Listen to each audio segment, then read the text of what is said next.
We paid off our CNC in about 20 days, and I'm going to show you exactly how we did that. It all starts with picking the right product and making it your own. We purchased our CNC on January 1st, 2023, and by February 15th, we had already paid off the machine.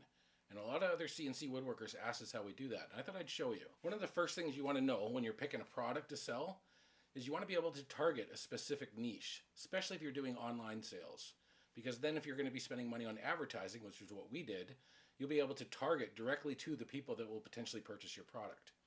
I had watched tons of YouTube videos, Two Moose Designs, Hamilton Dilbeck, tons of great content producers online, and they had all pretty much got me started on everything I needed to know about running a CNC, because I'd never done one before. I had very little woodworking experience. And of course, one of the things that I first started with was Catchall trays. One of the things I love about Catchall trays is that you can literally create a Catchall tray for anything. So if you have your own hobbies or interests, you want to make your own style of Catchall trays, you don't need a lot of computer skills to be able to do that. And then your products are going to be totally unique to you. And it'll be things that people haven't even seen before. And that's a lot easier to sell than something that everybody else is making. You can't just sell regular Catchall trays. You want to make sure that yours are targetable to a niche and also offer a customization so you can raise your price a bit. But coming up with a unique, interesting idea isn't always easy, even if you lack the computer skills to be able to create that. But I thought we'd go over that together today. So the first thing I wanted to do is I'm going to ask ChatGPT to pick a random niche. That's it. Just, can you pick me a random niche? So it says, how about gardening? It's a broad niche with tons of interest, great for gifts, home decor, and seasonal tie-ins.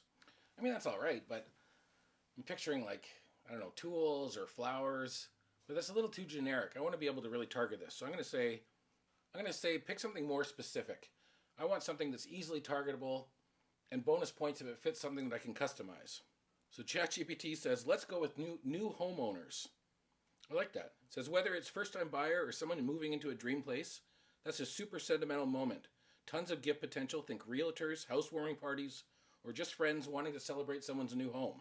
Now, a Catchall tray for a first-time home buyer or even a realtor gift or a housewarming gift, right away that makes me think of like a generic house shape with maybe a spot for the house numbers on it or the family name on the door.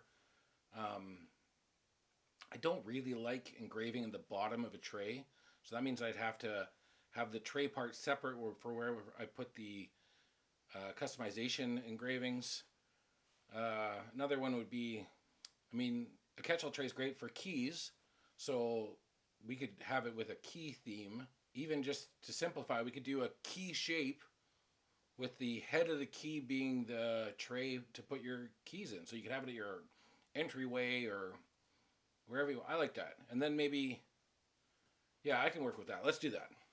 So I'll head to Google and I'll just do a search for key vector. That'll give us some black and white options. Yeah, I'll just take the first one. This one looks fine. We're going to edit it, so it doesn't really matter. I just need a basic shape. So I'm just going to save that to my hard drive. Now I'm going to open Vetric and just import that key in. Next, we're going to click the Trace Bitmap tool, select the black, because that's the color we want, preview, and then OK. Now we can remove the original image. Just delete that, and you're left with just the lines.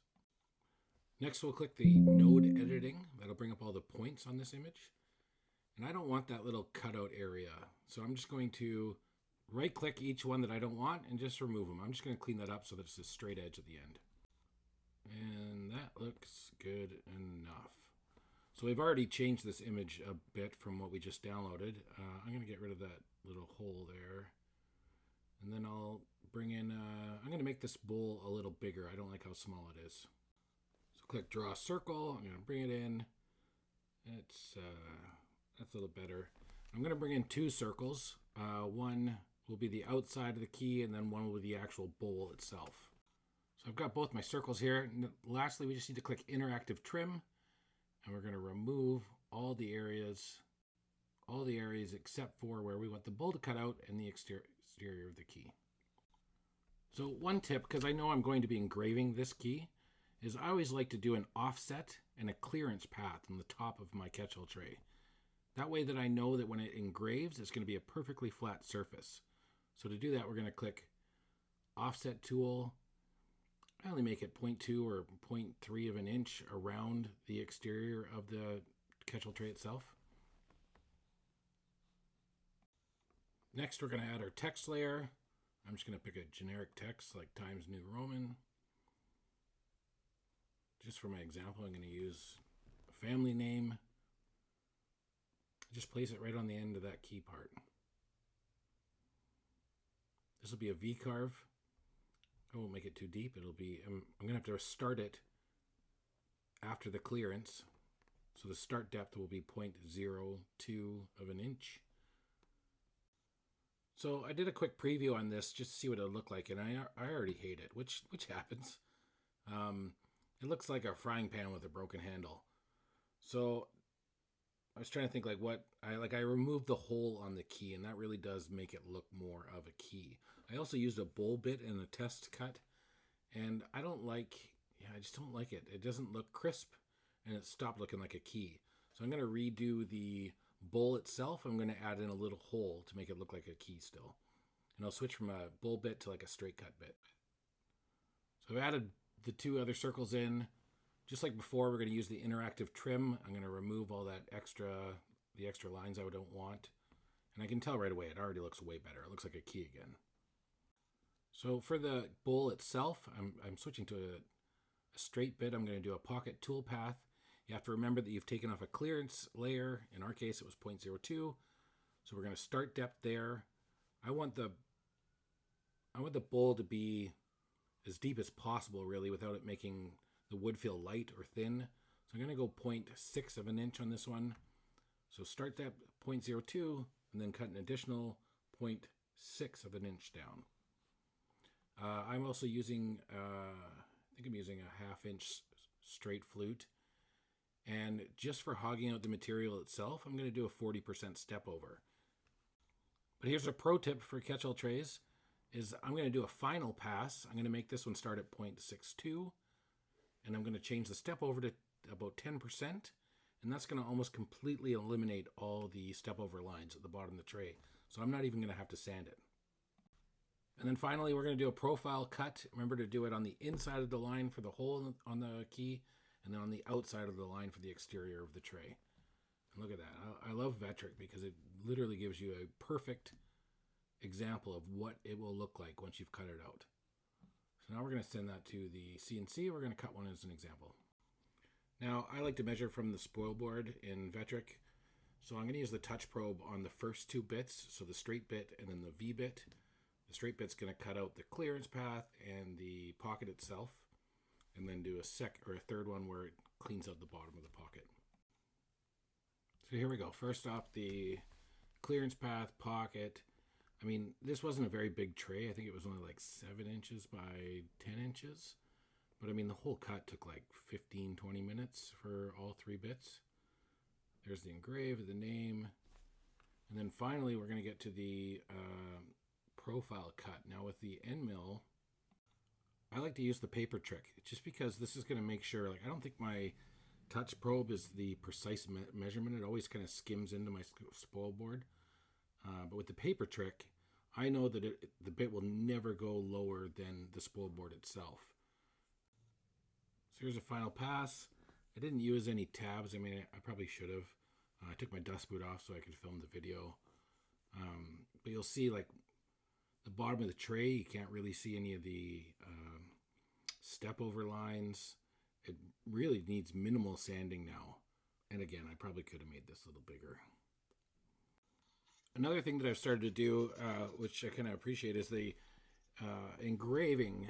I've started using like an acrylic paint or even like a darker stain just to fill in that engraving. And then once it's sanded, even if you don't get all of the paint or stain off, if you're using a dark wood like walnut, you won't even see that. So you just give it a light sanding afterwards just to get the exterior paint or stain off. And then it really pops the engraving. Another thing I've gotten into the habit of doing is when I'm designing a file, I think of it as like, what would happen if I had to make 10,000 of these? So you don't want to have you don't need a lot of attention to detail in a certain area. So as far as sanding, I keep it really simple. I do usually like an 80 grit, 120, and then maybe a 180, sometimes a 220. I'll make sure that it's soft to the touch. There isn't any rough parts or rough edges. But really, you just want to keep it simple. Like this whole thing to finish after the paint was like 2 minutes of sanding. So you got under 20 minutes. You got a finished product. You just need to dip in mineral oil or coat with wax, and it's good to go. Okay, so here it is. I mean, honestly, it's pretty cool. I still think I probably would make it a little bit bigger. You'd be able to sell this for like 35 bucks, another 10 or 15 for the engraving. So like 50 bucks US you could get for that. A product like this, you could create an entire business out of. Like this could be a single product store where you would cold call or send flyers or go to realtors and try and get them to buy them in bulk and give them out to all their homeowners. You would just make them as they sell houses. You could be selling them online, targeting ads to first-time home buyers, realtors, housewarming gifts. Realistically, like a product like this, one product, you could pay for your CNC easily. But again, the goal of this video is not for you to see this item and say, hey, I can make that too. The goal of this was to show you that it's super simple to create your own unique product and then beat everybody else to market with it, where again, you can name your price and hopefully sell a buttload of them before anybody else does. That being said, I know that not everybody has access to VCarve Pro or has the time or energy to design or learn new programs. So we will offer the files for this in the store. If you do buy it and start selling them and pay off your CNC, please let us know. Thanks for watching. If you want to subscribe, that'd be awesome. You can follow us on Instagram and TikTok. There's not a lot of useful content there, but if you want to see us dance around and act like goofballs, feel free. Thanks for watching.